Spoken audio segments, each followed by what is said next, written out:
నమస్తే, welcome to special focus. నేను సునీల్.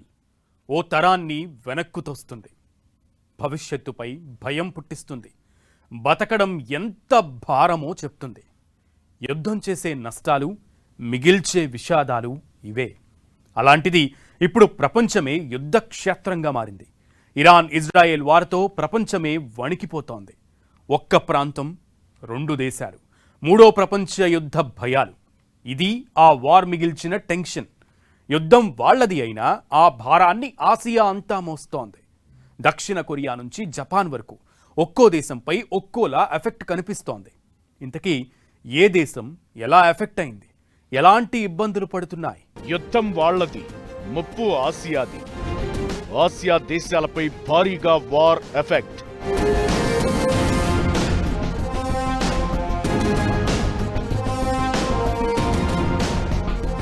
దక్షిణ కొరియాలో స్పెషల్ టాస్క్ ఫోర్స్, ఫిలిప్పీన్స్ లో జాతీయ అత్యవసర పరిస్థితి.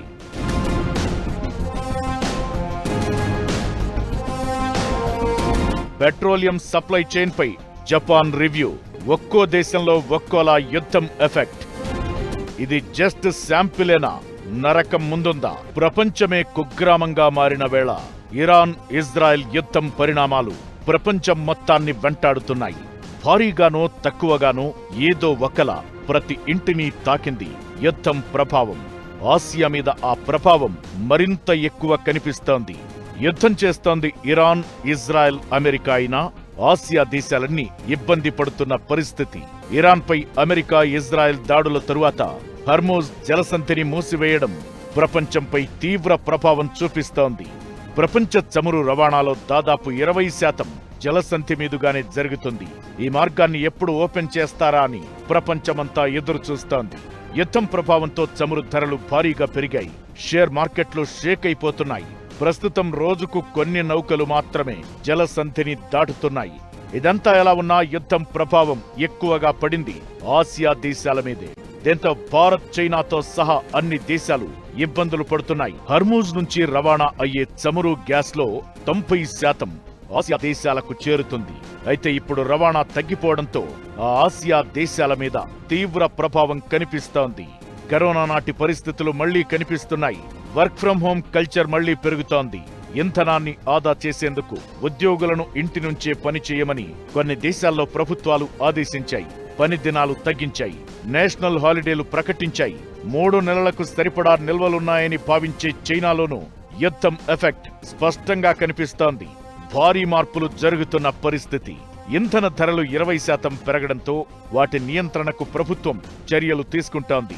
క్లియర్ గా చెప్పాలంటే వేల కిలోమీటర్ల దూరంలో యుద్ధం జరుగుతున్నా ఆసియా వ్యాప్తంగా జనాల రోజువారీ జీవితాలపై ఎఫెక్ట్ పడుతోంది. హర్మూజ్ క్లోజ్ చేయడం అనేది ఆసియాకు సంక్షోభంగా మారిందనే అభిప్రాయాలు వినిపిస్తున్నాయి. ఆయిల్ ప్రొడ్యూసింగ్ దేశాలన్నీ ఏషియాలో ఉన్నాయి. సౌదీ అరేబియా, ఇరాన్, ఈ గల్ఫ్ దేశాలన్నీ గ్యారంటీగా వాళ్ళ మీద ఎక్కువ ఎఫెక్ట్ పడుతుంది.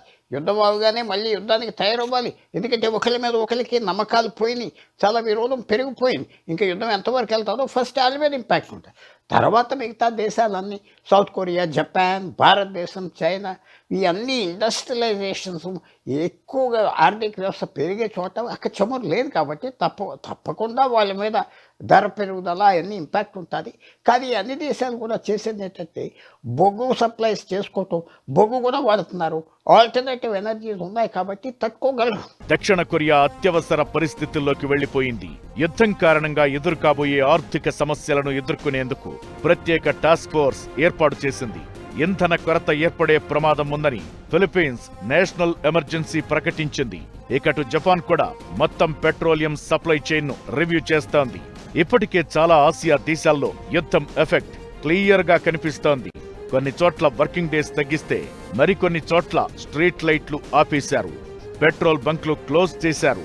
ఇంధనం ఆదా చేయడానికి జనాలు ఇంట్లోనే ఉండి క్రికెట్ చూడాలని పాక్ ప్రభుత్వం సూచిస్తోందంటే ఆ దేశంలో పరిస్థితి ఎంత దారుణంగా ఉందో అర్థం చేసుకోవచ్చు. ఫిలిప్పీన్స్ లో కరోనా నాటి పరిస్థితుల కంటే దారుణంగా ఉందనే అభిప్రాయాలు వినిపిస్తున్నాయి. ఆ దేశంలో జిప్నీలు అంటే ప్రయాణికుల రవాణా వాహనాల డ్రైవర్లు తీవ్రంగా ఎఫెక్ట్ అయ్యారు. ఇంధన ధరలు భారీగా పెరగడంతో మత్స్యకారులు, రైతులు ఇబ్బందులు పడుతున్నారు. థాయిలాండ్లో యుద్ధం ఎఫెక్ట్ భారీగా కనిపిస్తోంది. న్యూస్ ప్రెజెంటర్లు ఏసీ వినియోగం తగ్గించేందుకు బ్లేజర్లు వేసుకోవడం మానేశారంటే పరిస్థితి ఎంత తీవ్రంగా ఉందో అర్థం చేసుకోవచ్చు. నిజానికి హర్మోజ్ క్లోజ్ చేసిన తరువాత థాయ్ సర్కార్ జారీ చేసిన ఆదేశాల్లో బ్లేజర్లు తీసేయాలని కూడా ఉంది. ఇక ఏసీలను జనాలు 26 నుంచి 27 డిగ్రీల దగ్గర ఉంచాలని ప్రభుత్వం కోరుతోంది. ఇక శ్రీలంక పరిస్థితి మరీ దారుణం. సంక్షోభ సమయంలో చమురు కొనేందుకు ఆ దేశం దగ్గర డబ్బు లేదు. అయితే ఇప్పుడు డబ్బులున్నాయి కానీ చమురు దొరకడం లేదు. శ్రీలంక ఈ మధ్యే తీవ్ర ఆర్థిక సంక్షోభం నుంచి బయటపడింది. ఇరాన్ యుద్ధం, హర్మోజ్ మూసివేత ప్రమాదాలను గుర్తించిన అక్కడి ప్రభుత్వం ఖర్చులను తగ్గించేందుకు చర్యలు మొదలుపెట్టింది. ప్రతి బుధవారాన్ని సెలవుగా ప్రకటించింది. ఇంధన రేషన్ విధానాన్ని అమల్లోకి తెచ్చింది. ఆ దేశంలో పెట్రోల్, డీజిల్ కోసం బంకుల దగ్గర భారీ క్యూలు కనిపిస్తున్నాయి. బంగ్లాదేశ్లో చమురు కోసం జనాలు గంటలకు గంటలు క్యూలైన్లో కనిపిస్తున్నారు. అక్కడి ఎరువుల కర్మాగారాలను క్లోజ్ చేశారు. మయన్మార్లో అంతర్యుద్ధ పరిస్థితుల్లో సైన్యం మద్దతుతో ఉన్న అధికారులు ఇంధనం ఆదా చేయడానికి ప్రైవేట్ వాహనాలకు రోజు విడిచి రోజు నడిపే విధానాన్ని అమలు చేస్తున్నారు. చమురు రోజురోజుకు భారంగా మారుతోంది. హర్మోజ్ క్లోజ్ చేయడంతో చమురుతో పాటు కీలక వస్తువుల స్టోరేజీ పెంచుకునేందుకు దేశాలన్నీ ప్రత్యేక వ్యూహాలతో ముందుకెళ్తున్నాయి. ఎరువుల ఎగుమతులను చైనా ఇప్పటికే తగ్గించేసింది. బొగ్గు, నికెల్ ఎగుమతులపై ఇండోనేషియా పన్నులు విధిస్తోంది. ఇక వియత్నాం లాంటి దేశాలు దేశీయ వినియోగాన్ని ప్రాధాన్యంగా తీసుకుంటున్నాయి. ఇలా యుద్ధం చేస్తోంది ఇరాన్, ఇజ్రాయెల్, అమెరికా అయినా ప్రతి దేశంపై ఈ ప్రభావం స్పష్టంగా కనిపిస్తోంది. పెట్రోల్ బంక్ల ముందు కనిపిస్తున్న నో స్టాక్ బోర్డులు, గ్యాస్ కోసం పడుతున్న కంగారు మనోళ్ల మీద యుద్ధం ఎలాంటి ప్రభావం చూపిస్తుందనే దానికి నిదర్శనంగా నిలుస్తోంది. ఎలాంటి సమస్య లేదని ప్రభుత్వం చెప్తున్నా జనాల్లో ఆందోళన ఆగడం లేదు. అసలు యుద్ధం ప్రభావం భారత్ మీద ఎలా ఉంది? మన భవిష్యత్ మరింత భయంకరంగా ఉండబోతోందా? ఈ పరిస్థితిని దాటేందుకు భారత్ చేస్తున్న ప్రయత్నాలు ఏంటి? ఈ వార్తో ఆసియాకు అసలు ముప్పు వేరే ఉందా? యుద్ధంతో ఆసియాకు కాలుష్య ముప్పు. భారత్ మీద యుద్ధం ఎఫెక్ట్ ఎలా ఉంది? ఏ రంగాలు ప్రభావితమవుతున్నాయి? మరో 4 ఏళ్లు ఈ ఇబ్బందులు తప్పదా? రాబోయే రోజులు మరింత భారమవుతాయా? యుద్ధం ప్రభావం భారత్ మీద ప్రత్యక్షంగా, పరోక్షంగా కనిపిస్తోంది. గల్ఫ్ దేశాల్లోని సుమారు 1 కోటి మంది భారతీయులపై యుద్ధ ప్రభావం నేరుగా ఉంది. చమురు, గ్యాస్ కొరత ప్రభావం ఇళ్లు, వ్యాపార రంగంలోనూ తీవ్రంగా కనిపిస్తోంది. హర్మూజ్ మీదుగా రవాణాకు అంతరాయం ఏర్పడడంతో భారత్పై తీవ్ర ప్రభావం పడుతోంది. భారత్ తన ఎల్పీజీ అవసరాల్లో దాదాపు 60% దిగుమతులపై ఆధారపడుతోంది. ఈ దిగుమతుల్లో 90% హర్మూజ్ జలసంధి మీదుగానే జరుగుతాయి. గుజరాత్లో గ్యాస్ కొరత కారణంగా సెరమిక్స్ పరిశ్రమలు క్లోజ్ అవుతున్నాయి. ఇరాన్ యుద్ధానికి ముగింపు కనిపించకపోవడంతో ఈ రంగంలో పనిచేస్తున్న సుమారు 4 లక్షల మంది ఉద్యోగుల భవిష్యత్తుపై అనిశ్చితి నెలకొంది. ఇబ్బందులు కేవలం ఫ్యాక్టరీలకే పరిమితం కాలేదు. గ్యాస్ కొరత కారణంగా హోటల్స్, రెస్టారెంట్లు మూతబడుతున్న పరిస్థితి. హైదరాబాద్లో ఇప్పటికే ఆ పరిస్థితి కనిపిస్తోంది. ఇక 2 కోట్లకు పైగా జనాభా ఉన్న ముంబైలో మార్చి మొదటి వారాల్లోనే సుమారు 5వ వంతు హోటళ్లు, రెస్టారెంట్లు పూర్తిగా లేదా పాక్షికంగా క్లోజ్ అయ్యాయి. యుద్ధం ప్రభావం జనాలపై భారీగా కనిపిస్తోంది. ప్రభుత్వాలు ఎంత హామీ ఇచ్చినా, ఎలాంటి సూచనలు చేసినా వారిలో ఆందోళన తగ్గడం లేదు. పెట్రోల్ బంకుల ముందు గ్యాస్ సిలిండర్ల కోసం కనిపిస్తున్న క్యూలైన్లు దీనికి నిదర్శనంగా నిలుస్తున్నాయి. సరఫరా కొరతపై భయాలు తగ్గించేందుకు ప్రభుత్వం ప్రయత్నిస్తున్నా ఫలితం లేకుండా పోతోంది. ప్రపంచ చమురు రవాణాకు వెన్నెముక లాంటి హర్మూజ్ జలసంధి ప్రస్తుతం ఉద్రిక్తతలకు నిలయంగా మారింది. ఈ మార్గం ద్వారానే ఆసియా దేశాలకు అత్యధికంగా ఇంధనం సరఫరా అవుతుంది. గల్ఫ్ దేశాల చమురుపై జపాన్ అత్యధికంగా 73%, భారత్ 42% ఆధారపడుతున్నాయి. అమెరికా కేవలం 2 నుంచి 5% మాత్రమే ఆధారపడటంతో ఈ సంక్షోభ ప్రభావం పశ్చిమ దేశాల కంటే ఆసియా దేశాలైన భారత్, చైనా, సౌత్ కొరియాపైనే ఎక్కువగా కనిపిస్తోంది.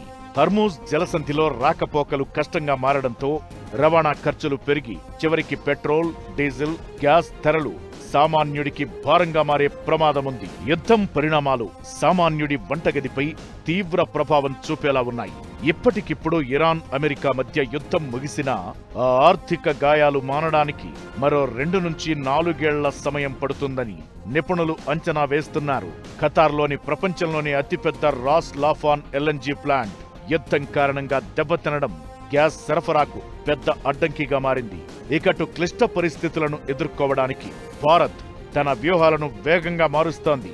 గతంలో కేవలం 27 దేశాల నుంచి చమురు దిగుమతి చేసుకోగా ఇప్పుడు ఆ సంఖ్యను 41 దేశాలకు పెంచామని ప్రధాని మోదీ ప్రకటించారు. ఇది జనాలకు భారీ ఊరట కలిగించే అంశం. ఇకటు గల్ఫ్ దేశాలపై ఆధారపాటం తగ్గించి రష్యా, ఆఫ్రికా, దక్షిణ అమెరికా దేశాల నుంచి ఇంధనాన్ని సేకరించేందుకు ప్రభుత్వం ప్రయత్నిస్తోంది. అయితే భౌగోళికంగా దూరంగా ఉన్న దేశాల నుంచి దిగుమతి చేసుకోవడంతో రవాణా వ్యయం భారీగా పెరిగి ఇంధన ధరల్లో అప్ అండ్ డౌన్లు ఉండే అవకాశాలున్నాయనే అభిప్రాయాలు వినిపిస్తున్నాయి. ఇకటు ఇరాన్ యుద్ధ ప్రభావం ఆసియా దేశాల పర్యావరణాన్ని, ఇంధన భద్రతను తీవ్రంగా దెబ్బతీస్తోంది.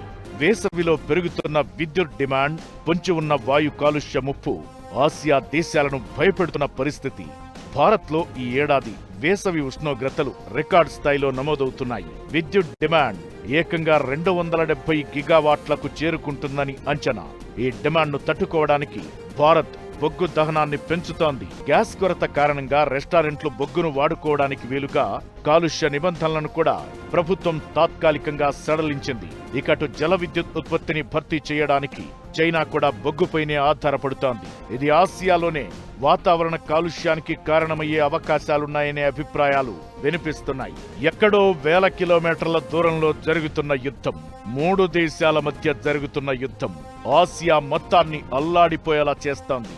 యుద్ధం వాళ్లది, ముప్పు మాత్రం ఆసియా మొత్తానిది అనే రేంజ్లో ప్రభావం చూపుతోంది.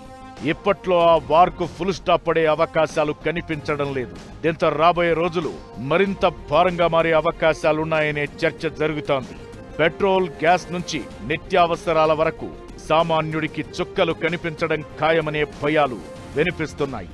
ఎలాంటి పరిస్థితికైనా సిద్ధంగా ఉండాలి అన్నట్లుగా మోదీ చేసిన వ్యాఖ్యలు ఈ ఆందోళనను రెట్టింపు చేస్తున్న పరిస్థితి.